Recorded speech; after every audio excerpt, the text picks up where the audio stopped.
Oke, gimana kabarnya? Luar biasa. Wah, ini ada yang luar biasa, ada yang sangat baik.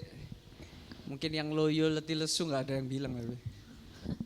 Tapi gimana, apapun yang mungkin sedang kita alami, mungkin ada pergumulan sekalipun, mari kita benar-benar mau fokus untuk Tuhan kita ya guys. Maksudnya di hari ini juga hari yang Tuhan sudah siapkan buat kita. Kita mau benar-benar khusus menyediakan waktu untuk Tuhan. Oke, let's just pray. Bapa dalam kerajaan surga Tuhan, terima kasih Tuhan. Terima kasih Tuhan untuk hari ini Tuhan. Tidak henti-hentinya Tuhan kami mengucap syukur Tuhan untuk setiap kebaikan-Mu Tuhan. Untuk setiap anugerah-Mu Tuhan dalam setiap kehidupan kami Bapa. Bapa, hari ini Tuhan kami mau fokus Tuhan untuk Engkau. Kami mau 1 jam sampai 2 jam ke depan ini Tuhan kami mau fokus untuk Engkau. Apapun Tuhan yang mungkin menjadi penghalang buat kami Tuhan, kami benar-benar mau menanggalkan terlebih dahulu Tuhan. Kami mau datang Tuhan dengan hati yang siap, datang menyembah Engkau Bapa. Thank you Jesus Lord. Terima kasih Tuhan. Hanya di dalam nama Tuhan Yesus kami mengucap syukur dan doa. Amin. Yuk mari kita semua bangkit berdiri, kita memuji dan menyembah Allah kita.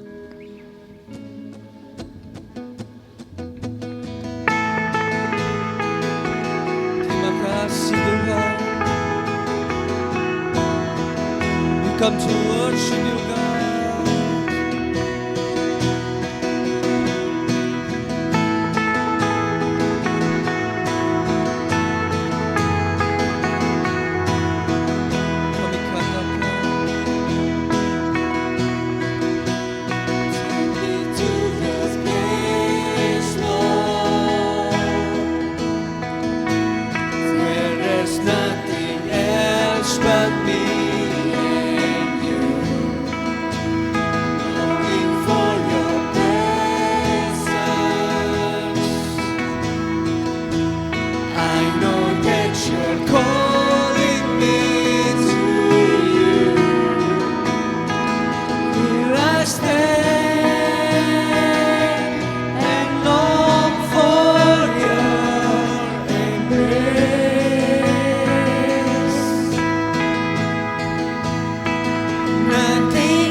Where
more sing. Lord, I'm crying out for more and more of you.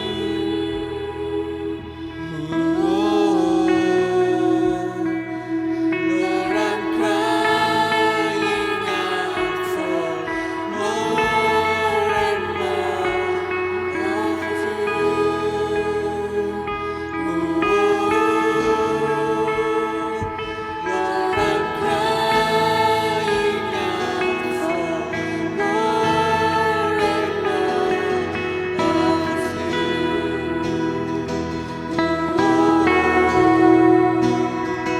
Lord, I'm crying out for more and more of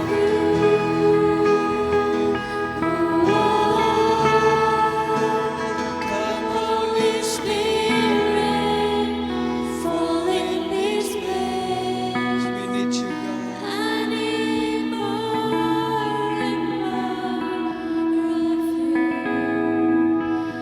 Fill me again with the power of your Spirit. Lord, I'm crying out for because you come, Holy Spirit, come, Holy Spirit, fall in this place. I need more and more of you. Fill me again with the power of your Spirit. Lord, I'm crying out for more and more of you. Terima kasih Tuhan.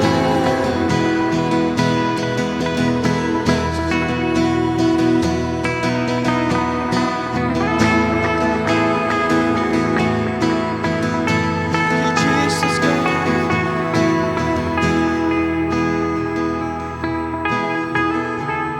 Terima kasih Bapak, terima kasih Tuhan. Bapak, kami datang hari ini Tuhan menyembah Engkau Tuhan. Kami mempersiapkan hati ini Tuhan.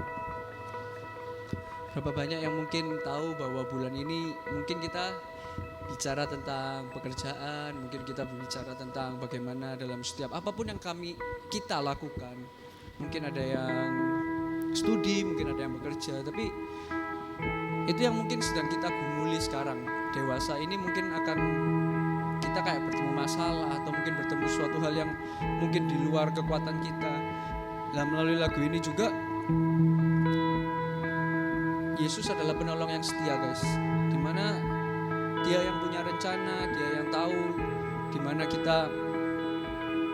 kita menjalani hidup ini. Tapi yang menjadi suatu hal yang penting adalah apakah kita mau berserah, apakah kita mau menyerahkan, mau mengandalkan Tuhan. Itu yang mari kita benar-benar yuk kita cross check dalam hidup kita, dalam diri kita, apapun yang kita lakukan, kita perbuat, sudahkah kita menyenangkan Tuhan? Oke, mari kita benar-benar siapkan hati kita menyembah Allah kita. Thank you Jesus God.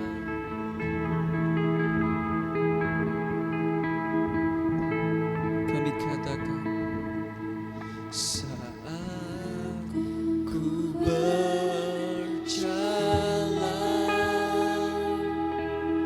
kasih-Mu menerangi langkahku,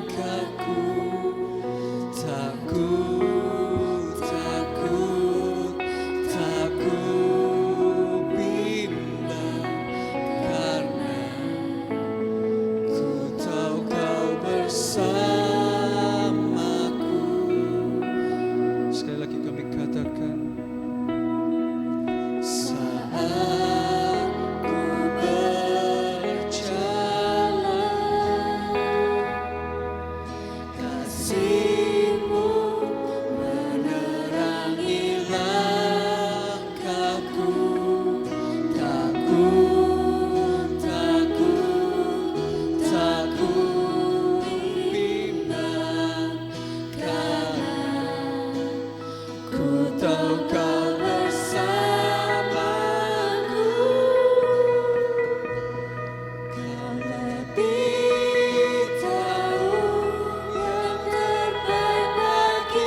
percaya hanya Yesus penolong yang setia. Mari kita siapkan hati kita. Terima kasih Tuhan.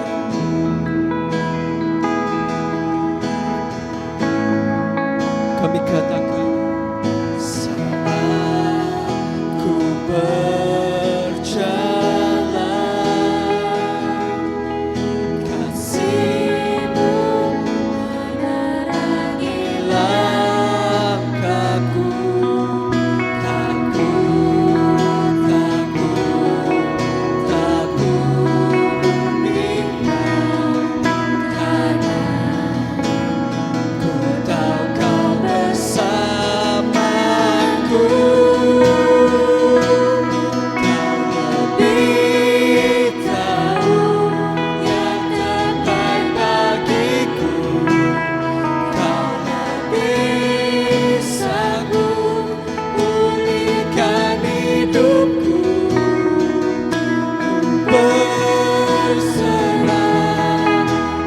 Percaya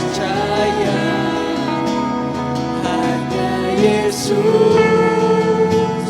penolong yang setia.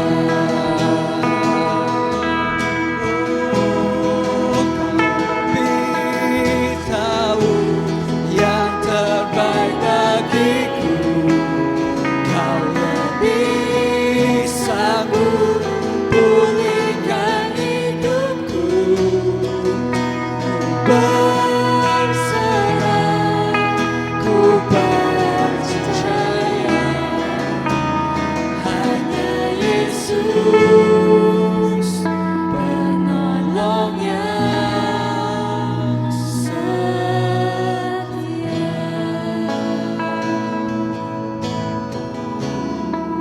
Terima kasih Bapa. Apapun yang mungkin sedang kita alami sekarang, mari kita benar-benar menyiapkan hati ini. Kita benar-benar memberikan apapun yang kita miliki sekarang ini semuanya untuk Tuhan.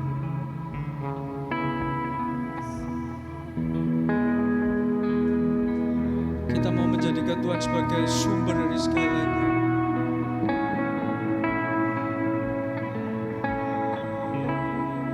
Terima kasih Tuhan.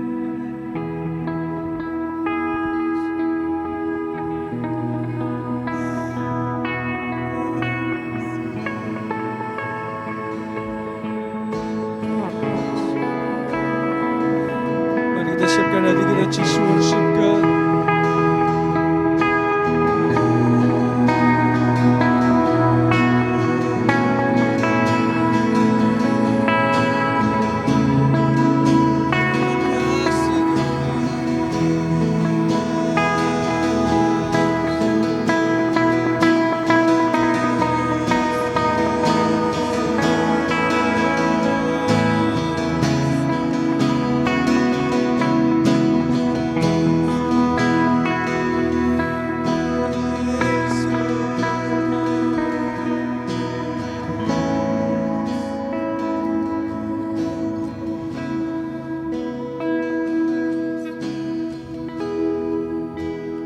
Sekali lagi kami katakan, Kau lebih tahu yang terbaik bagiku, Kau lebih sanggup pulihkan hidupku.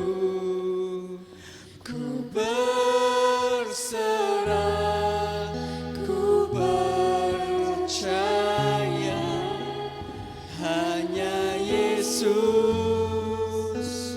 penolong yang setia.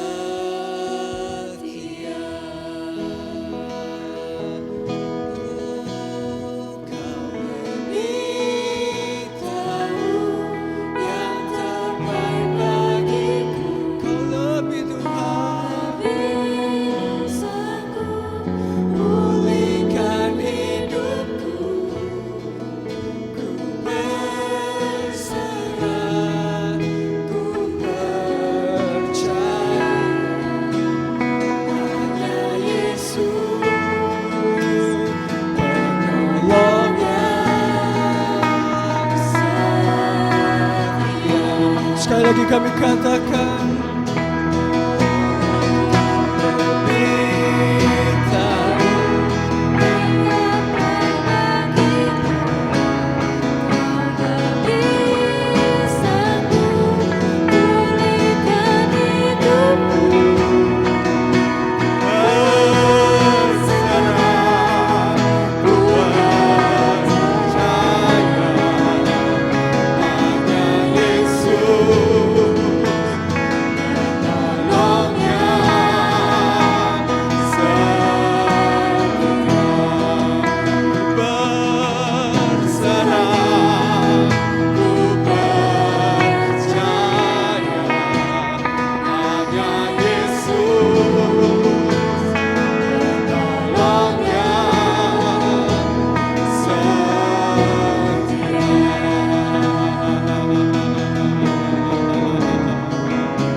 percaya ya Tuhan, Engkau hadir di tengah-tengah kami ya Tuhan.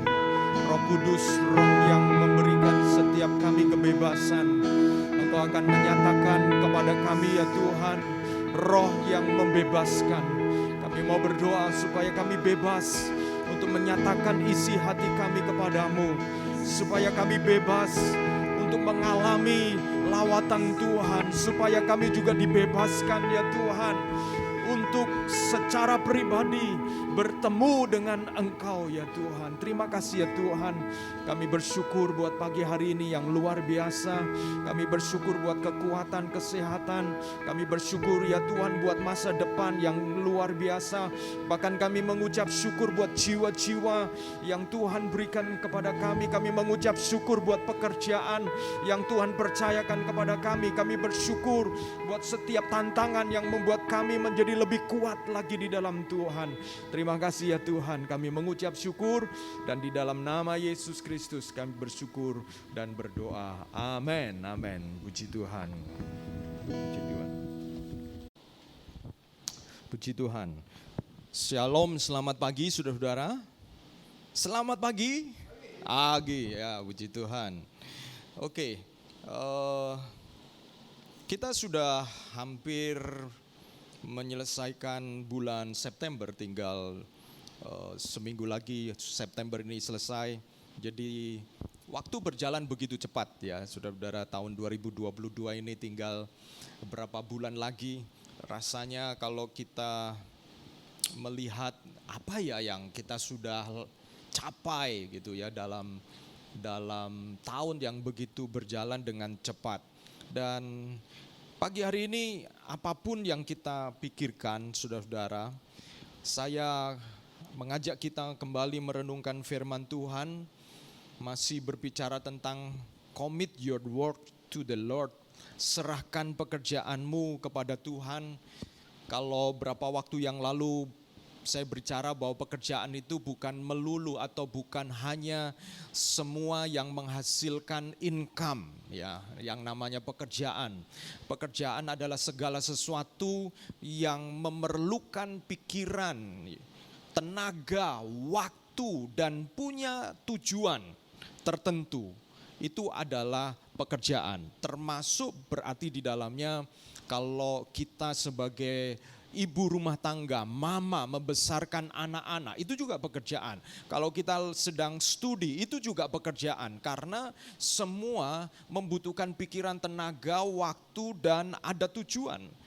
Jadi saudara-saudara, tidak semua yang kemudian disebut pekerjaan itu selalu menghasilkan income. Jadi pekerjaan itu sendiri memiliki manfaat kepada jiwa kita. Ya, manfaat kepada jiwa kita. Itu sebabnya kita perlu mengerti ini sehingga apapun yang kita kerjakan itu menolong kita untuk kemudian yang utama, tujuan utama dari semua yang kita pekerjakan atau kita lakukan adalah kita memenuhi kehendak Tuhan di area, di bidang yang kita kerjakan. Termasuk kepala keluarga, saudara-saudara.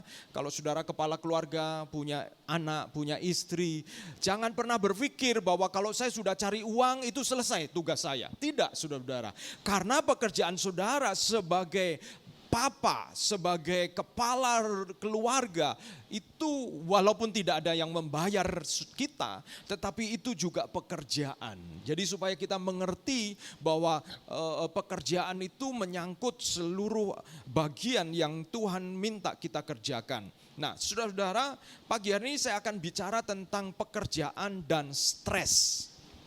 Pekerjaan dan stres. Siapa di antara kita yang, kalau saya langsung tanya stres itu kayaknya gimana ya saudara-saudara, yang belum pernah stres? Ya, kita semua pernah stres atau mungkin kita sedang stres. Apa sih stres itu ya saudara-saudara? Stres itu sebenarnya tekanan, ya tekanan. Namanya stres itu adalah tekanan. Jadi tekanan itu diperlukan. Tekanan itu diperlukan, jangan anti stres. Kadang-kadang stres itu negatif begitu ya saudara-saudara. Tetapi stres itu tekanan. Nah, namanya masih hidup di dalam dunia pasti ada tekanan. Selama saudara punya keinginan pasti ada tekanan. Ya, ingin lebih kurus, tapi saat ini berat badannya tidak seperti yang diharapkan. Saudara, tergantung tekanan itu saudara terima atau tidak terima, tetapi tekanan itu ada karena kita punya keinginan. Nah, saudara-saudara, stres itu dalam tahap tertentu itu sehat. Stres itu sehat. Karena membuat kita itu berjuang. Dan kalau bicara tentang stres, semua punya potensi menjadi sumber stres, stresor. Ya. Saudara yang dulu pacaran, ingin menikah, berpikir kalau sudah menikah, wah happy. Ya. Wah selesai sudah tahap 1 dalam hidup saya. Jelas saya punya status ya, sebagai istri, sebagai suami. Tetapi berapa banyak pernikahan juga menjadi sumber stres. Stresor, saudara-saudara. Ya. Stresor menjadi sumber stres. Dan selama itu stres yang wajar, yang sehat, itu diperlukan untuk kita. Tetapi yang kita mau bahas pagi hari ini adalah stres yang berlebihan. Ya, stres yang berlebihan. Stres yang berlebihan. Saya minta, saya tertarik dengan satu kisah, yaitu seorang nabi yang bernama Nabi Elia. Jadi Alkitab kita itu lengkap. Mengkisahkan tentang nabi yang stres, yang depresi. Di dalam 1 Raja-Raja pasal 19 ayat 10, di sini ada beberapa yang saya highlight. Ini menarik. 1 Raja-Raja 19 ayat 10 mengatakan begini, jawabnya, aku bekerja segiat-giatnya bagi Tuhan, Allah semesta alam, karena orang Israel meninggalkan perjanjianmu, meruntuhkan mezbah-mezbahmu, dan membunuh nabi-nabimu dengan pedang. Hanya aku seorang dirilah yang masih hidup dan mereka ingin mencabut nyawaku. Mereka ingin mencabut nyawaku. Ini saudara-saudara, yang pertama, stres berlebihan itu bisa dialami oleh semua orang. Stres berlebihan bisa dialami oleh semua orang. Contoh kasusnya dalam 1 Raja-Raja 19 ayat 10 ini adalah seorang nabi, saudara-saudara. Nabi yang bukan hanya sekedar nabi, tapi prestasi kenabiannya ini luar biasa. Di dalam pasal sebelumnya, Nabi Elia ini telah berhasil melakukan satu kebangunan rohani yang sangat luar biasa besar di atas gunung yang disebut kemudian sebagai Gunung Karmel. Di sana dia berhasil mengalahkan 450 nabi Baal. Pelayanan Elia ini secara khusus adalah dia berusaha seperti yang dikatakan di sini supaya nama Tuhan, nama Allah Yahweh, Allah Israel itu tetap disembah oleh orang-orang Israel. Jadi Nabi Elia berhasil mencapai satu prestasi yang luar biasa, mengalahkan 450 nabi dan membuktikan Allahnya, Allah Yahweh adalah Allah yang hidup, saudara. Allah yang benar-benar menyatakan kuasanya karena pada waktu dia menantang nabi-nabi, 450 nabi, pada waktu itu dia menantang untuk siapa Allahnya, Allah siapa yang benar-benar hidup dengan cara persembahan binatang itu bisa terbakar, bisa ada api dari langit yang membakar persembahan itu. Jadi saudara-saudara itu satu prestasi luar biasa. Jadi saya tidak bisa dibandingkan dengan Nabi Elia ya, luar biasa. Tetapi tetap Nabi Elia mengalami stres. Hamba Tuhan juga bisa stres. Sekalipun dia mengalami mujizat besar, mengalami kuasa Tuhan luar biasa, Tuhan pakai hidupnya juga stres, saudara-saudara. Mengalami stres berlebihan. Kita semua itu tidak kebal terhadap stres. Kita semua ini bisa stres. Ada yang menggambarkan, saudara-saudara, ayat ini dikatakan, Elia mengatakan, aku bekerja segiat-giatnya bagi Tuhan. Bayangkan saudara-saudara, dia melayani Tuhan dengan segiat-giatnya. Kalau dia punya waktu 24 jam, dia pakai itu melayani Tuhan. Dia benar-benar mati-matian melayani Tuhan Allah semesta alam. Karena apa? Ini stresnya, ini visinya, misinya. Karena orang Israel meninggalkan perjanjianmu. Jadi Elia ingin mengembalikan mereka kepada perjanjian Tuhan. Tetapi dia dikatakan, hanya aku seorang dirilah yang masih hidup dan mereka ingin mencabut nyawaku. Saudara-saudara, Elia stres karena ada stresor. Ada sumber stresnya. Sumber stresnya yaitu dia diancam hidupnya, saudara-saudara. Dia mengalami ancaman sehingga dia menjadi tertekan. Ada yang menggambarkan begini ya, saudara-saudara. Stres itu seperti per. Kita itu punya daya daya tahan, kayak pegas begitu ya.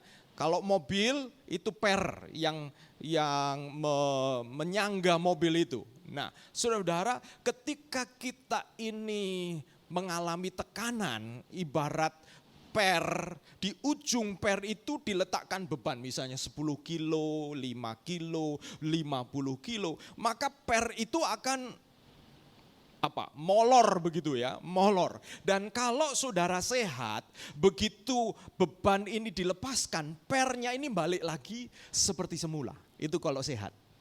Sama seperti kalau mobil. Kalau mobil pernya masih sehat, begitu misalnya mobil saya Avanza begitu, dinaiki 7 orang, kan dia beban berat tuh, langsung nyungsep sedikit gitu ya. Nah, ketika orang-orang ini turun, dia balik lagi, itu sehat. Itu sehat. Tetapi per yang tidak sehat, itu berapa waktu yang lalu saya harus ganti per kaki-kaki mobil saya karena udah nggak sehat. Begitu kena polisi tidur begitu ya, biasalah di UNESA itu ya, kita akrab dengan polisi tidur begitu ya, geleduk gitu ya, kadang-kadang juga polisi tidur yang beberapa itu gitu ya, itu suaranya tidak enak ya, kayak cedak begitu ya, saudara-saudara, karena pernya sudah nggak sehat.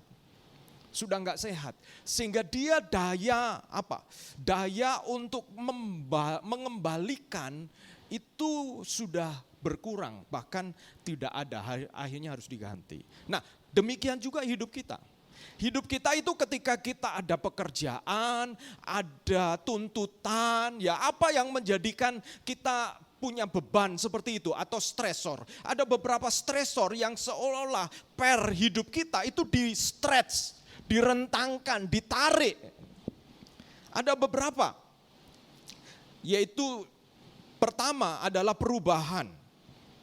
Ada 4 beban yang biasanya muncul, yaitu perubahan. Perubahan memaksa kita keluar dari zona nyaman dan membawa kita kepada satu area yang kita tidak ketahui. Dan membuat kita menjadi khawatir. Saudara pindah ke tempat yang baru, itu perubahan.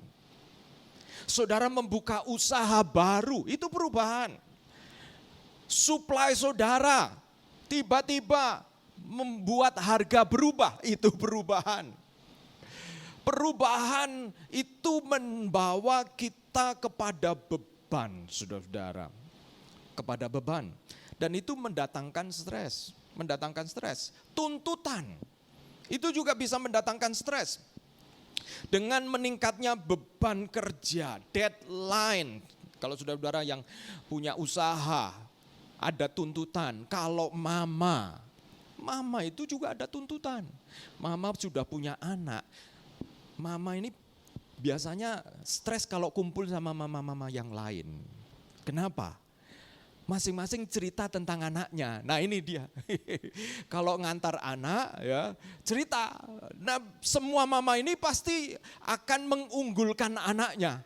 Gitu ya. Nah kalau kita kemudian punya anak lalu kemudian dibandingkan dengan anak-anak yang lain. Misalnya ya yang baru melahirkan anak, berat badan anak. Itu juga bisa mendatangkan stres ya.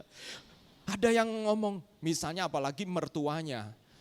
Ini anaknya kok nggak nambah-nambah ya berat badannya. Atau bahasa yang halus gitu ya. Ini anakmu kok lebih kecil ya daripada anaknya dia. Itu saudara mama langsung merasa seperti apa ya? Merasa tekanan saudara-saudara. Itu tuntutan. Dan saudara-saudara,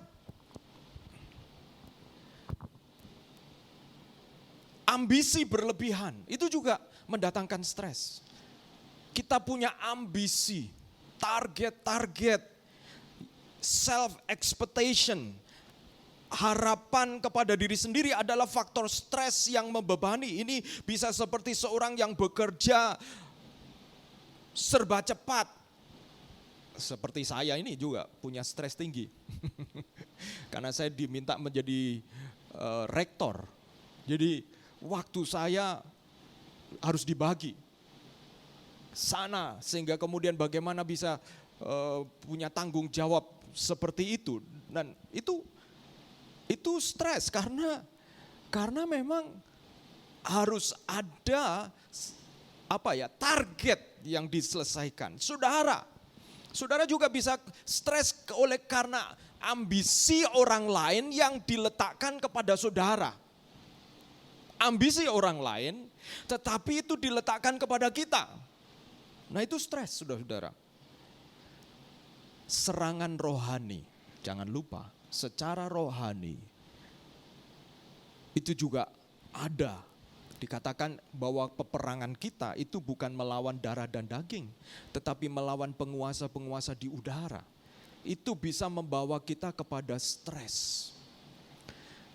Kita ingin melakukan sesuatu, mengembangkan gereja, mengembangkan komsel kita, KTB kita. Itu saudara-saudara bisa ada serangan-serangan yang secara rohani di mana kita merasa ada beban yang berat yang membuat kita kemudian merasa begitu tertekan. Dan saudara-saudara, bagaimana tahu kalau kita ini sedang stres dan stresnya berlebihan? Ada beberapa tanda fisik. Kalau Elia ini ada tandanya ya, dia mulai merasa seorang diri, gak ada temannya. Ada tanda fisik kalau kita ini stres. Adanya ketegangan otot. Di mana? Otot di sini, di leher ini.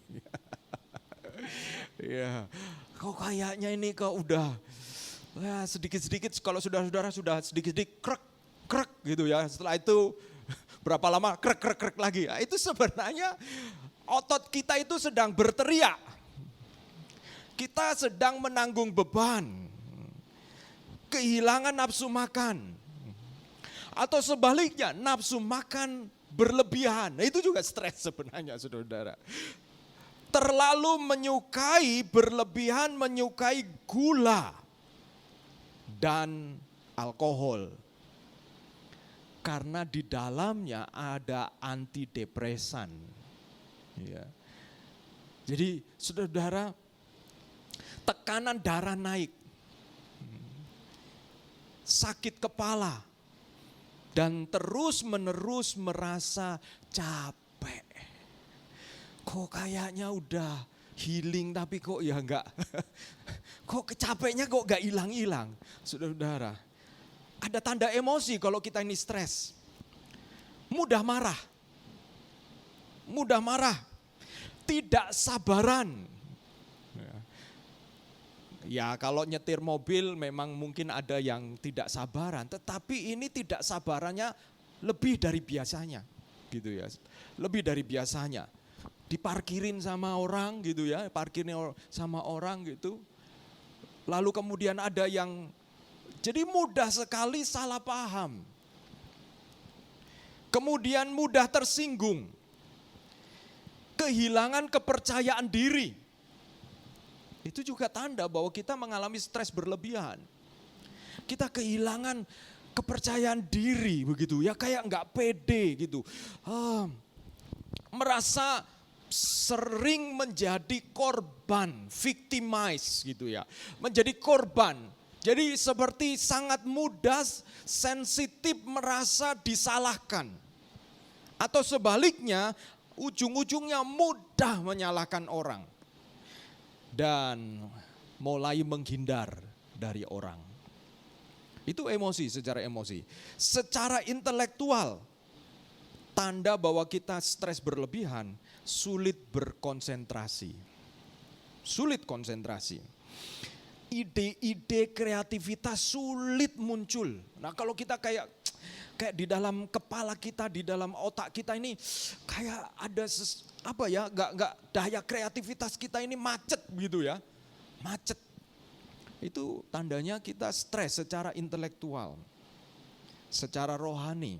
Kalau kita stres, kita tidak mampu berdoa, mampu merenungkan firman, ya. Kehilangan rasa harapan dan tujuan. Dan ini yang biasanya tidak percaya kepada kebaikan Tuhan. Sebenarnya itu adalah stres akut, saudara-saudara. Nah, saudara-saudara, apakah kita sedang stres kalau dari ciri-ciri itu? Dan kalau saudara sedang stres, it's okay. Karena memang Tuhan ciptakan kita dan kita punya daya tahan terhadap stres itu. Nah, apa yang kita harus lakukan, saudara-saudara, kalau kita mengalami stres? Pekerjaan apapun, rumah tangga, pekerjaan di dalam kantor kita, atau bahkan dengan diri sendiri. Kalau kita mengalami stres, apa yang kita lakukan? Yang kita lakukan, kenali ketakutan dan kekhawatiranmu. Memang beban itu ada. Tetapi yang membuat kita stres adalah sebenarnya di balik beban itu. Saya ini seperti Nabi Elia ini. Ayat 2 dan 3 dikatakan, maka Isabel mengirim berita ini kepada Elia, semoga para dewa menghukum malah membunuh saya kalau besok pada saat seperti ini saya tidak memperlakukan engkau, yaitu Elia, seperti engkau memperlakukan nabi-nabi Baal itu. Elia menjadi takut, lalu lari supaya tidak dibunuh. Ia pergi dengan pelayannya ke Beersheba di Yehuda, di sana ia meninggalkan pelayannya itu. Elia menjadi takut. Saudara, untuk kita bisa menghandle stres kita, saudara harus jujur apa yang membuat kita takut. Contoh, Ya, contoh, saudara-saudara. Misalnya saya ambil contoh saya sendiri. Ya. Apa yang membuat saya takut? Pekerjaan itu selalu ada. Tapi misalnya saya takut gagal. Nah itu yang membuat stres. Ya. Saya takut kalau apa saja, ya, apa saja. Sehingga kadang-kadang saudara-saudara begini. Sehingga kadang-kadang kita ini nggak mau menetapkan target karena takut. Jadi kenapa? Udahlah pokoknya mengalir aja. Karena kita takut tidak mencapai target itu. Ya kan? Kita takut tidak mencapai target itu. Saya mau tanya, sekalipun kita enggak menaruh target, menaruh harapan dengan berharap nanti takut kalau sudah mentargetkan, berharap ternyata tidak mencapai, itu rasanya sakit.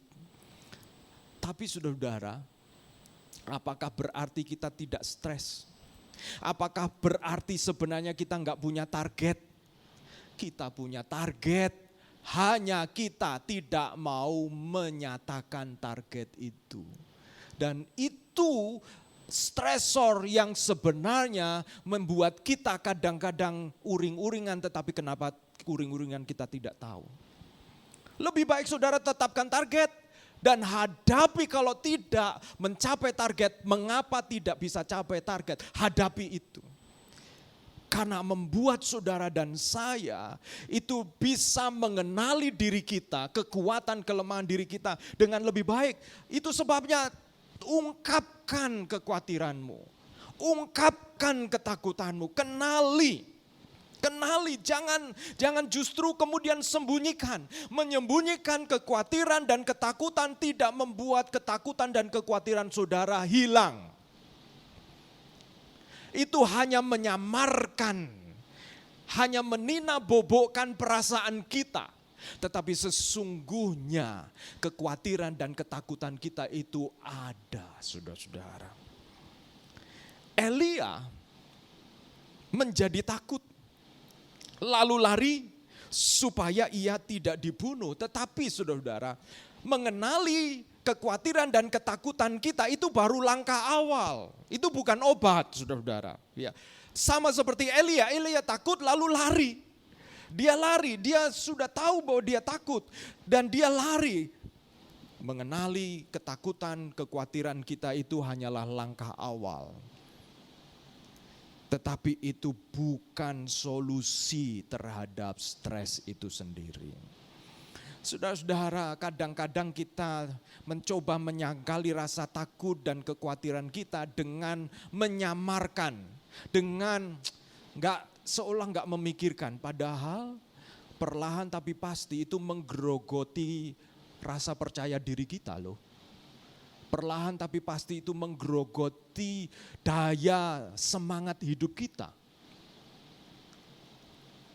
Misalnya kadang-kadang kita mencoba menyangkali rasa takut dan khawatir itu dengan melakukan hal-hal yang lain. Kita lupa. Tapi kembali kepada titik itu kita tahu bahwa ada ketakutan di sana, saudara-saudara. Jadi mengenali kekhawatiran dan ketakutan kita itu penting, tetapi itu bukan solusi terakhir. Yang berikutnya, saudara-saudara, setelah Elia tahu dia takut, dia lari, saudara-saudara, dia lari. Nah ini repotnya, dia lari tinggalkan pelayannya. Dia sendirian.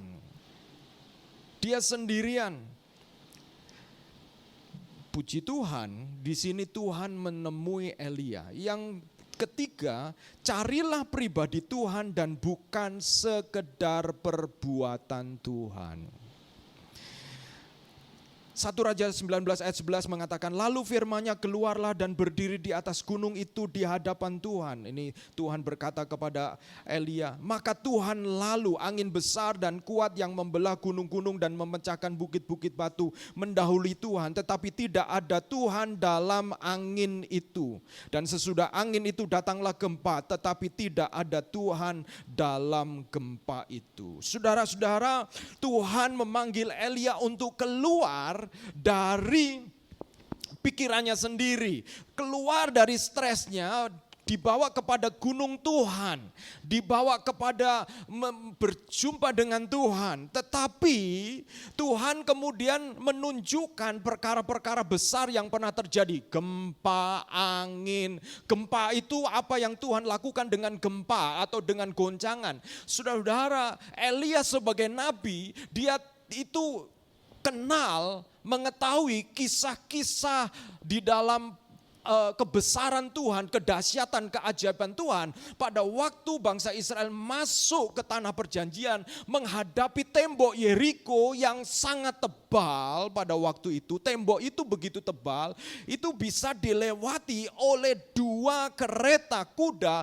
bersamaan, beriringan, saking tebalnya. Tetapi itu tembok Yeriko itu runtuh oleh karena goncangan. Dan Tuhan menunjukkan gempa kepada Elia, tetapi dikatakan begini, tetapi Tuhan tidak ada di situ. Seringkali ketika kita ini dalam tekanan, kita ini mencari perbuatan Tuhan, keajaiban Tuhan. Kita mau keajaiban Tuhan, kita mau perbuatan Tuhan, tetapi pribadi Tuhan itu kita tidak benar-benar mencarinya, saudara-saudara. Sehingga apa yang terjadi, saudara-saudara, Tuhan seolah mengatakan kepada Elia, kamu jangan hanya cari perbuatanku, jangan hanya cari kebaikanku, carilah aku, carilah Tuhan. Saudara-saudara, seringkali kita itu memperlakukan Tuhan itu seperti kita datang kepada dokter. Kita hanya perlu kepintaran dokter itu. Tapi apakah saudara punya relationship dengan dokter itu? Beda. Kalau saudara kemudian kenal dengan dokter itu secara pribadi, dia juga akan memberikan servis yang berbeda kepada saudara. Ya tentu namanya dokter kan dia profesional ya, dia membatasi waktu. Tetapi berapa sering kita ini memperlakukan Tuhan itu hanya seperti kalau kita perlu aja. Ya. Seperti pramugari di pesawat, tet gitu ya, ada apa? Saya perlu air putih, oh ya datang. Tapi saudara-saudara, Allah adalah pribadi. Kenapa stres kita itu up and down? Kenapa kita seperti itu? Karena kita tidak mencari pribadi, kita mencari perbuatannya aja. Kita ingin apa yang menjadi pergumulan kita dijawab, selesai, sudah selesai. Saudara, Elia sekalipun dia nabi diingatkan, kamu jangan hanya cari perbuatanku di gempa, di angin besar ya. Jangan. Karena kemudian Tuhan berkata-kata kepada Elia, carilah pribadi. Next slide, next ya. Ini Rick Warren mengatakan begini. Kesalahan paling umum, the most common mistake Christian make in worship today is seeking an experience rather than God. Kesalahan paling umum orang Kristen datang di dalam ibadah adalah mencari pengalaman. Datang ke KTB mencari pengalaman daripada Allah sendiri. Daripada Allah sendiri. Saudara-saudara, tantangan hidup makin lama makin besar. Sekarang saudara-saudara, Kalau dulu orang punya anak itu ya melahirkan ceret-ceret gitu aja ya. Sekarang ini ya. Oh saudara, saya pernah ngobrol seorang ibu anaknya 8 saudara. Saya tanya, ya, gimana ibu punya anak 8 ini? Dia cerita satu kali, ya ini tentu ini zaman-zaman dulu ya. Satu kali dia hamil yang ketujuh kalau saya tidak salah dia cerita. Dia lagi kerja di ladang lalu sakit perut. Lalu dia rasa seperti mau melahirkan, gak ada orang lain saudara, gak ada orang lain. Dia rasa mau melahirkan, dia langsung pulang. Lalu saya tanya, gimana? Ya saya melahirkan sendiri. Gimana melahirkan sendiri? Dia hanya buat teh manis, minum teh manis, lalu dia, karena mungkin sudah anak yang 6 anak sudah sangat berpengalaman gitu ya, sehingga dia melahirkan dia melahirkan sendiri gitu saudara-saudara. Nah saudara-saudara, zaman sekarang nggak bisa itu kayak gitu ya saudara-saudara. Saudara perlu dokter, tahu ini dan itu. Jadi sekarang itu ya sumber stres itu banyak saudara-saudara. Mau punya anak stres saudara-saudara, punya anak juga stres. Sekarang ini banyak. Betapa kita membutuhkan pribadi Allah. Karena kalau saudara kenal Allah secara pribadi, maka saudara punya sahabat, datang kepada sahabat, saudara-saudara. Ya, next. Jatuh cinta kepada Allah adalah roman terbesar. Mencari Dia adalah petualangan terbesar. Menemukan Dia adalah pencapaian terbesar. Saudara-saudara, kadang-kadang kita memang perlu dipaksa untuk mencari Tuhan. Seperti seorang yang tenggelam dan satu-satunya harapan untuk bisa bernafas. Pernahkah kita mencari Tuhan seperti orang yang ditenggelamkan dan Tuhan itu seperti nafas bagi kita. Gitu ya saudara. Pernahkah kita memandang Tuhan itu seperti nafas? Bukan sekedar aksesoris. Bukan sekedar aksesoris. Karena ketika kita mencari Tuhan seperti itu nafas oksigen bagi kita. Maka saudara-saudara, apapun bagaimanapun situasi yang saudara akan hadapi, saudara-saudara punya tempat, punya pribadi yang mengerti kita. Saya punya gitar yang sudah berumur, saya beli tahun 93 gitar itu ya. Berarti umurnya lebih tua dari sebagian dari saudara-saudara ya. Gitar itu saya beli ya. Waktu saya beli, saya baru pacaran dengan Ibu Lili ya. Dan saya ingat harganya sekitar 360.000 rupiah pada waktu itu ya. Dan gitar itu selalu menemani saya ya, selalu menemani saya. Dan kalau saya mengalami pergumulan, saya biasanya ambil gitar itu, saya nyanyi ya. Saya nyanyi dan saya datang kepada Tuhan. Saya datang kepada Tuhan. Dan saya mau mengajak kita, Tuhan itu pribadi saudara-saudara. Dia bukan seorang ya, pribadi yang kalau saudara mengalami jamahan Tuhan, saudara beban itu saudara lebih sekedar ketemu psikiater. Kalau saudara ketemu psikiater, saudara paling banter didengar dan rasa lega lalu dikasih obat.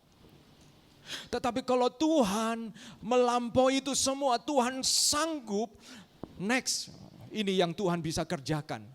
Slide berikutnya. Tuhan sanggup memberikan tujuan dan harapan baru. Bahkan Tuhan sanggup membuka jalan keluar bagi kita. Allah sanggup memberikan tujuan dan harapan dan mengubah jalan hidup kita, saudara-saudara. Dia Allah yang sanggup. Saudara perhatikan ini, Nabi Elia sudah melihat masa depan, dia merasa seorang diri, gak ada pertolongan. Tetapi Tuhan di dalam kemahatauannya mengatakan kepada Elia, mengatakan begini, firman Tuhan kepada Elia, pergilah kembali ke jalanmu. Kadang kita udah males lewat jalan yang sebelumnya, karena menurut kita jalan itu adalah jalan ketakutan saya, jalan itu adalah jalan jalan kegagalan saya tidak mau lewat jalan itu lagi. Tetapi Tuhan menyuruh Elia kembali ke jalan sebelumnya. Mengapa? Karena Tuhan mengatakan begini, melalui padang gurun ke Damsyik, dan setelah engkau sampai engkau harus mengurapi Hazael menjadi raja atas Aram. Saudara, apa maksudnya ini? Saudara, Aram itu bukan wilayah Israel. Aram itu kerajaan lain. Itu di luar pikiran Elia karena dia melayani di Israel. Tetapi Tuhan bisa membuka pintu baru buat Elia. Dia mengatakan, pergi karena kamu akan mengurapi Raja Aram, raja bangsa yang lain. Tuhan, kalau saudara datang kepada pribadi Tuhan, maka bukan hanya sekedar jalan keluar yang kita bisa pikirkan. Tetapi Tuhan akan membangkitkan harapan kepada saudara-saudara untuk mencoba jalan baru, sekalipun melewati usaha yang sama, tapi Tuhan bisa buka pintu yang baru, saudara-saudara. Area yang sebelumnya saudara takut untuk ada di situ merambahnya, dan bukan itu saja. Juga Yehu cucu Nimsi haruslah kau urapi menjadi raja atas Israel. Selain kerajaan lain, baru kembali ke raja Israel. Dan kemudian dan Elisa bin Safar dari Abel Mehola harus kau urapi menjadi nabi menggantikan engkau. Saudara-saudara, kalau Tuhan itu bukan hanya sekedar pribadi, tapi dia itu punya kuasa. Dia punya otoritas, jangan lupa itu. Mungkin kita punya pekerjaan, punya usaha, yang kadang-kadang kita udah terbiasa dengan jalan-jalan itu. Ya, supply ini, itu. Tetapi saudara-saudara, Tuhan mampu membuka klien baru. Tuhan mampu menyediakan raja yang baru, yang diurapi oleh Elia, sekalipun itu raja kafir. Aram itu raja kafir. Tetapi Tuhan mampu memakai Elia untuk pergi ke kerajaan yang lain. Jadi saudara-saudara, jangan batasi Tuhan. Kalau saudara kenal Tuhan secara pribadi, maka saudara-saudara, saudara akan mencari Tuhan, dan itu adalah petualangan. Dan ketika saudara-saudara menemukan Tuhan, itu adalah pencapaian. Karena orang yang menemukan Tuhan, kalau saudara belajar dari semua sejarah, orang-orang yang menemukan Tuhan adalah orang-orang yang mengakhiri hidupnya dengan baik. Berapa lama kita hidup di dunia ini, saudara-saudara? Pekerjaan adalah cara kita mengontrol dunia ini seolah-olah. Ya, kan dari pekerjaan kita dapat income. Kalau kita bicara tentang income ya, dan melalui income ini kita membeli. Dalam tanda kutip kita berkuasa. Ya. Mungkin saya berkuasa hanya di pasar Citraland saja. Saya tidak terlalu berkuasa di tempat lain. Tetapi kita merasa bahwa dengan uang kita berkuasa. Itu sebabnya seringkali kita menggantikan Tuhan dengan pekerjaan kita. Menggantikan Tuhan dengan pekerjaan kita. Karena dengan demikian seolah-olah kita menjadi Tuhan. Karena kita punya kuasa. Dan ketika saudara ada stres, over stress, sebenarnya itu semacam Tuhan mengingatkan kita, you are not in control. Engkau tidak ada di dalam kendali, aku yang pegang kendali. Sebenarnya yang terakhir adalah ingat, bos yang sesungguhnya itu siapa? Bukan saya. Kalau saudara bekerja dengan orang lain, bos yang sesungguhnya bukan bos saudara yang membuat saudara stres. Ya, itu bukan bos saudara yang sesungguhnya. Kalau Tuhan izinkan saudara ada di sana, Tuhan punya maksud. Bos yang sesungguhnya adalah di atas bos itu. Jangan pernah berpikir hidup saudara hanya oleh karena gaji dari bos itu. Satu kali Tuhan bisa buka jalan karena bos yang sesungguhnya adalah di atas bos itu. Temuilah bos itu, saudara-saudara. Di sanalah saudara akan sekalipun mengalami beban yang berat, saudara tetap ada sukacita, penghiburan. Karena bos itu selalu ada bersama dengan saudara-saudara. Mari kita berdoa bersama. Saudara, kadang saya khawatir. Harus saya akui. Karena saya punya anak. 2 anak laki-laki, ya. Saya mencintai mereka, mengasihi mereka. Dan sebagaimana laki-laki kadang-kadang seperti ada tuntutan lebih berat, saudara-saudara. Ya, karena kepala keluarga akan menjadi kepala keluarga. Bagaimana ya? Apakah mereka bisa? Gitu ya. Dan kadang-kadang kami sebagai orang tua, kami kumpul-kumpul nabung gitu ya. Mungkin satu kali mereka mungkin akan menikah gitu. Apa yang kita bisa tinggalkan, saudara-saudara? Dan kadang-kadang, saudara-saudara, ketika bicara seperti itu, saya seperti lupa. Emang dulu saya ini memulai hidup saya seperti apa? Saya punya bos yang sama, yaitu Tuhan. Bukan berarti saya sembrono. Harus membuat rencana, ya. Tetapi rencana itu bukan segala-galanya. Tuhanlah yang segala-galanya. Kalau ada di antara saudara-saudara yang sedang sebenarnya under stress, sehingga saudara tidak merasa confidence untuk mengambil langkah-langkah tertentu. Saudara-saudara, jangan menjadi Tuhan. Karena saudara bukan Tuhan. Untuk pegang kendali. Izinkan Tuhan menjadi Allah. Allah menjadi Allah bagi kita. Mari kita datang kepada Tuhan. Mengajak melalui pujian ini, saudara-saudara.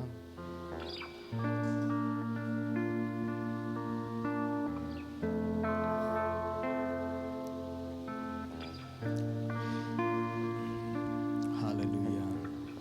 Kita nyanyikan lagu Hanya Engkau Juru Selamatku. Ku sembah Kau Allahku.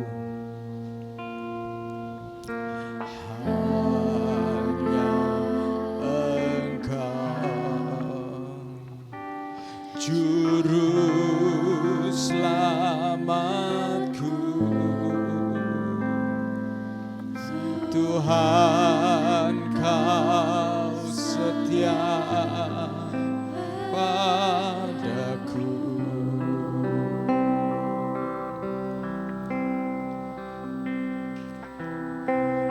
Yang ku pegang, amin, haleluya, hanya janji-Mu, hanya janji-Mu ku percayakan, ku percayakan hidupku.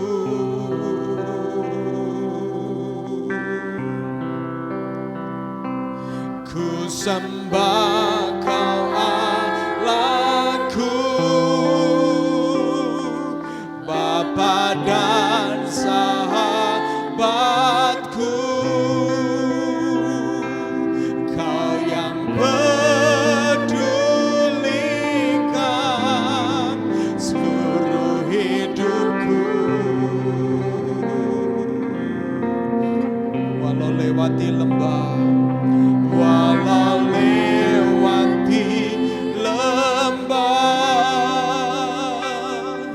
aku tak ditinggalkan. Yesus, Yesus kekuatan di hidupku. Mari saya mengundang kita bangkit berdiri bersama-sama. Hanya Engkau Juru Selamatku. Hanya Engkau Juru Selamatku, Juru Selamatku. Tuhan, Kau setia, Tuhan, Kau setia padaku. Ku yakini pertolongan-Mu, ku yakini pertolonganmu, amin, takkan terlambat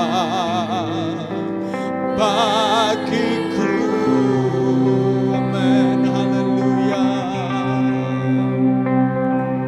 Ku sembah Kau Allahku, Bapa dan sahabatku, Kau yang pedulikan seluruh hidupku, amin, haleluya. Walau lewati lembah, aku tak ditinggalkan. Yesus kekuatan di hidupku. Saudara-saudara, saya mengajak saudara-saudara untuk terbuka dan jujur. Karena mengenali kekhawatiran dan ketakutanmu itu adalah bagian dari menyadari keterbatasan kita. Menyadari bahwa Tuhan adalah Allah yang lebih besar. Di dalam Injil Matius, Yesus pernah mengatakan begini. Matius pasal 6, Yesus mengatakan, lihatlah burung-burung di udara yang tidak pernah menanam, tapi mereka bekerja. Bukan berarti mereka tidak bekerja, tapi memang mereka tidak pernah menanam, dan Tuhan peliharakan. Seolah-olah Tuhan mengatakan, kekhawatiranmu mungkin beralasan, tetapi lupakah engkau bahwa aku adalah Allah yang menguasai alam semesta ini. Aku sanggup mengirim petani untuk burung pipit itu bisa punya makan. Dan pagi hari ini saudara-saudara, saya mengajak saudara jujur terbuka dengan kekhawatiranmu, dengan ketakutanmu. Ungkapkan itu kepada Tuhan, sampaikan kepada Tuhan. Dan Yesus pernah berkata di dalam pasal 33 Matius pasal 6 mengatakan, jangan kamu khawatir, sebab besok itu punya kekhawatirannya sendiri. Kesusahan sehari cukup untuk sehari. Maksudnya apa? Setelah saudara menyadari kekhawatiran dan ketakutan saudara-saudara, belajar untuk mengerjakan yang terbaik hari ini. Mengerjakan yang Tuhan percayakan hari ini. Jangan sampai kita kemudian menjadi kehilangan semangat, kehilangan gairah. Dan percaya besok itu ada kekhawatirannya sendiri, besok ada kesusahannya sendiri. Hidup hari demi sehari, bersyukur untuk apa yang Tuhan berikan hari ini. Besok Tuhan akan berikan kekuatan lagi. Haleluya, haleluya. Mari saya mengundang saudara-saudara yang saudara-saudara ingin datang kepada Tuhan, menyerahkan, menyebutkan, mengenali ketakutan dan kekhawatiranmu. It's okay. Datang kepada Tuhan secara pribadi. Datang jumpai Dia. Bicara kepada Dia. Tuhan, saya takut ini Tuhan. Saya khawatir ini Tuhan. Saya mau nyerahkan ini kepadamu Tuhan. Serahkanlah segala kekhawatiranmu kepada Tuhan yang memelihara kamu. Bahkan Tuhan bicara sangat keras, mungkin kasar dengan mengatakan, kekhawatiranmu itu tidak dapat menambahkan sehasta hidupmu. Kekhawatiranmu tidak menyumbang apa-apa. Serahkan kepada Tuhan. Sementara kita menyanyikan pujian ini, bagi saudara-saudara yang ingin didoakan, angkat tanganmu dan kita akan berdoa bersama-sama. Melalui pujian ini kita bawa kata-kata pujian ini menjadi doa kita. Laku Bapa dan sahabatku, Kau yang peduli, Dia peduli.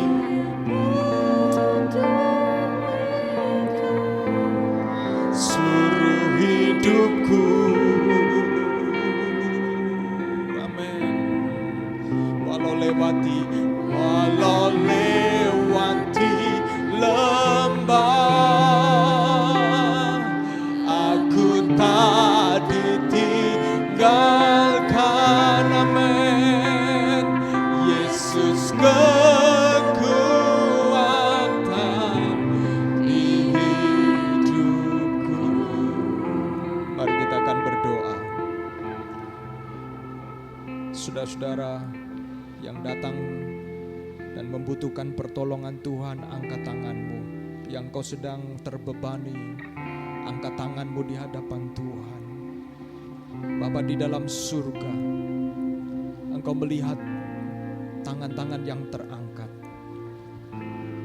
Bisa jadi mereka sedang mengalami perubahan, bisa jadi mereka sedang mengalami tuntutan, bisa jadi mereka sedang mengalami kegagalan, bisa jadi mereka bisa mengalami hal-hal yang mungkin hambamu tidak bisa katakan, tetapi Engkau mengerti itu dengan tepat.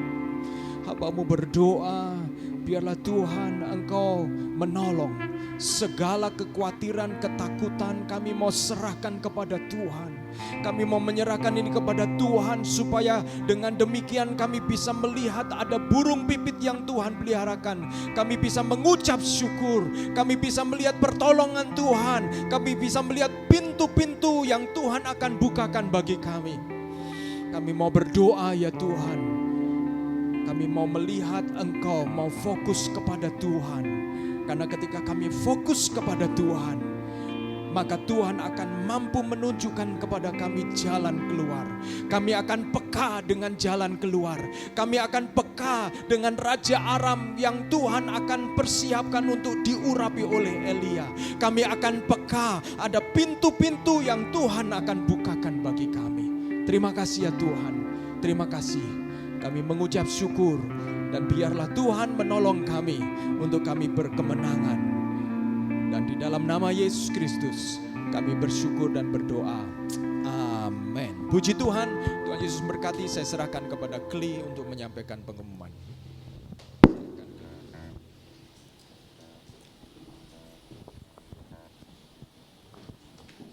Terima kasih Pak Agus buat firman-Nya. Shalom teman-teman, sekarang tiba waktunya kita akan memberikan persembahan. Namun sebenarnya kita mau berdoa dulu untuk doa persembahan. Teman-teman, mari kita berdoa. Tuhan, terima kasih ya Tuhan atas apa yang telah Kau percayakan kepada kami ya Tuhan. Atas apapun ya Tuhan yang telah Kau percayakan kepada kami ya Tuhan. Kami mengucap syukur akan hal itu ya Tuhan. Tuhan, sekarang tiba waktunya kami akan memberikan apa yang kami sisihkan untuk-Mu ya Tuhan. Ya Tuhan, biarlah persembahan yang kami berikan ini berguna bagi pekerjaan-Mu ya Tuhan. Biarlah persembahan yang kami berikan ini juga berguna bagi pekerjaan-Mu, dan juga biarlah kami memberikan itu berasal dari hati kami ya Tuhan. Terima kasih ya Tuhan, dalam nama-Mu kami mengucap syukur. Haleluya, amin. Nah, persembahan bisa diberikan melalui via QR yang ada di kursi depan kalian ya, QR-nya, atau di slide juga ada. Nah, sambil teman-teman memberikan persembahan, saya akan membacakan satu ayat di Yohanes 15 ayat 5. Ya, akulah pokok anggur dan kamulah ranting-rantingnya. Barang siapa tinggal di dalam aku dan aku di dalam dia, ia berbuah banyak, sebab di luar aku kamu tidak dapat berbuat apa-apa. Saya bacakan satu lagi ya di ayat 7-nya, itu kayak lanjutannya. Jikalau kamu tinggal di dalam aku dan firmanku tinggal di dalam kamu, mintalah apa saja yang kamu minta maka akan diberi. Nah, jadi ayat ini mengingatkan kita untuk tinggal di dalam Tuhan, seperti yang sudah diingatkan oleh Pak Agus. Biarlah kita membangun relationship dengan Tuhan, karena jika kita tinggal di dalam Tuhan dan tinggal di dalam firman-Nya, maka Tuhan akan memberikan kita sesuai dengan apa yang Dia inginkan dan Dia rancangkan bagi kita. Oke. Lalu saya akan membacakan pengumuman untuk seminggu ke depan. Nah, pertama-tama saya mau welcome buat teman-teman yang baru pertama kali hadir atau yang sudah beberapa kali hadir, welcome. Kita senang ketemu sama kalian, we are so glad to meet you. Dan jangan lupa untuk minggu depan datang lagi di ibadah kita di hari Minggu jam 10 di tempat ini juga. Dan lalu dari hari Selasa kita akan ada more, kita akan mengadakan moment of restoration, di mana kita akan menyatukan hati untuk berdoa bersama bagi beberapa pokok doa. More minggu ini di hari Selasa jam 7:30 diadakan secara online. Dan lalu berikutnya kita akan ada KTB, kelompok komunitas tumbuh bersama, yang diadakan setiap hari Kamis jam 7:30. KTB ada di 34 ya, Barat 1 dan Barat 3 digabung. Barat tempatnya di Graf Family di rumahnya Harry. Lalu kalau Barat 2 di rumahnya Ko David di Graf Family juga. Dan yang ketiga KTB Timur secara online ya. Tapi nanti untuk lebih lanjutnya bisa kontak teman-teman kita yang udah KTB biar lebih update gitu informasinya. Oke. Sekian pengumuman, saya kembalikan kepada Pak Agus.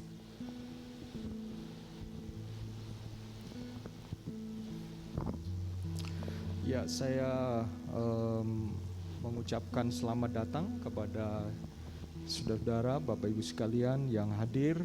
Dan memang kadang-kadang COVID ini ya masih ada ya, sehingga berapa di antara saudara-saudara kita ini tidak bisa hadir karena ada anggota keluarganya yang terkena COVID, sehingga semua harus memastikan diri mengkarantina. Kita ya tetap mendoakan supaya Tuhan menolong mereka. Juga ada jemaat-jemaat yang sedang melakukan traveling, perjalanan ya, kayak Tuhan melindungi mereka, karena ya ada di dalam perjalanan bisa bertemu dengan siapa saja. Tetapi yang saudara-saudara hadir, saya mengucapkan selamat datang, happy Sunday kepada saudara-saudara. Senang berjumpa kembali bersama dengan saudara-saudara. Ada Freddy, Cindy, apa kabar? Ini teman makan nasi goreng yang murah meriah dan makan sampai yang mahal ya. Dan saudara, selamat datang juga kepada Billy, selamat datang kepada saudara. Saya ingat mama dari Sylvia atau siapa ya, saya ingat ya waktu itu kenalan ya, dari Gresik kalau saya tidak salah ya. Ya, selamat datang gitu. Dan kita akan akhiri ibadah kita. Mari kita akan bangkit berdiri.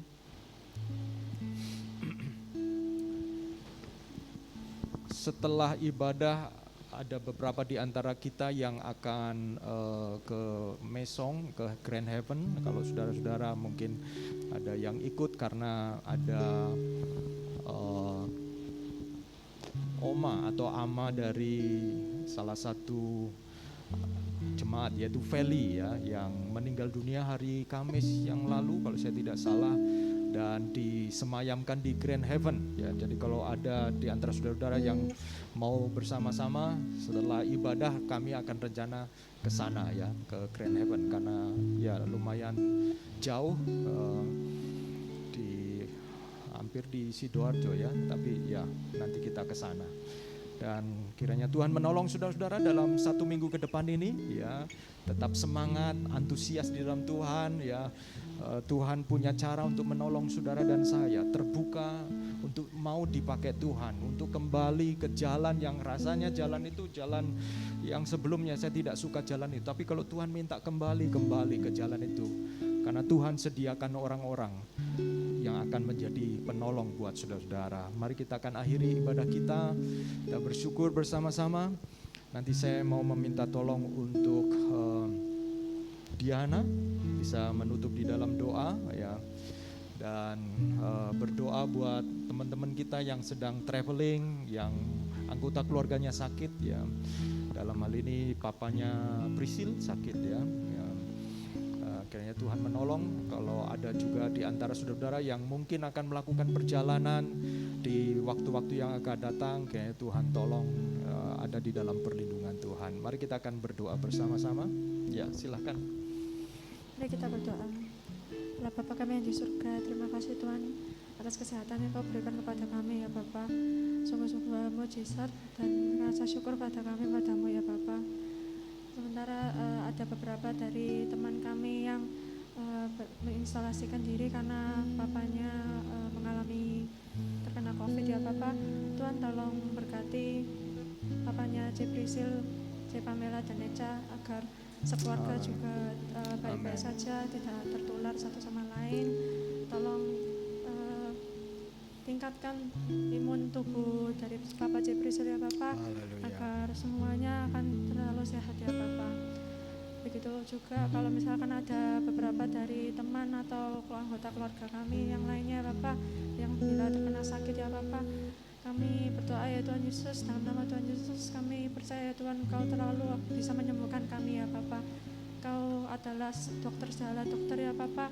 Kau pasti bisa akan memberikan kami mujizat ya Tuhan. Kami selalu percaya kepadamu ya Bapak. Tuhan Yesus, kami juga berdoa untuk teman-teman kami yang juga pada berlibur ya Bapak. Kau juga berkati mereka ya Tuhan, tutup bungkus dengan kuasa darah-Mu ya Bapak.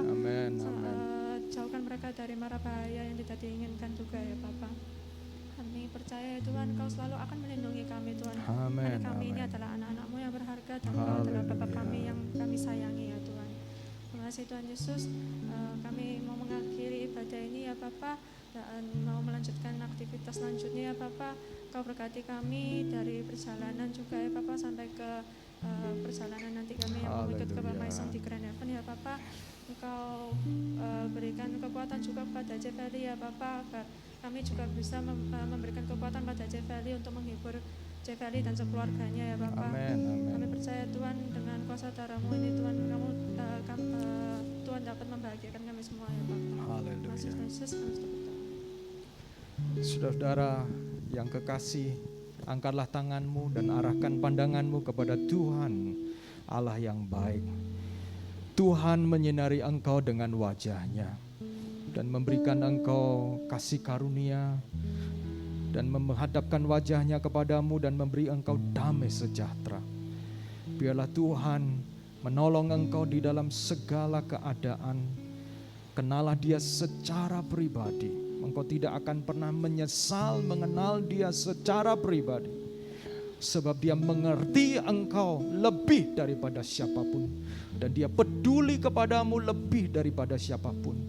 Itu sebabnya diberkatilah pekerjaanmu, diberkatilah rumah tanggamu, diberkatilah hubungan-hubunganmu, diberkatilah keluargamu, dan diberkatilah masa depanmu. Dan percayalah bahwa Tuhan adalah Allah yang layak engkau andalkan, dan Dia akan datang kepadamu seperti seorang bapa yang mendengar jerit tangis anaknya. Dia tidak akan pernah meninggalkan engkau sedetik pun. Dan terimalah berkat Tuhan Allah Bapa, damai sejahtera yang dari Dia, serta kasih sayang dari Tuhan Yesus Kristus, dan penghiburan oleh karena Roh Kudus menyertai engkau dan saya mulai hari ini sampai Yesus datang kali yang kedua menjemput kita semua. Yang percaya katakan amin. Jadikan aku indah yang kau pandang mulia, seturut karyamu di dalam hidupku. Ajarku berharap hanya kepadamu, taat dan setia kepadamu Tuhan. Jadikan aku indah yang kau pandang mulia, seturut karyamu di dalam hidupku. Ajarku harap hanya kepadamu. Amin. Taat dan setia, taat dan setia, taat dan setia kepadamu Tuhan. Amin, amin. Happy Sunday, selamat siang, Tuhan Yesus berkati kita semuanya. Amin.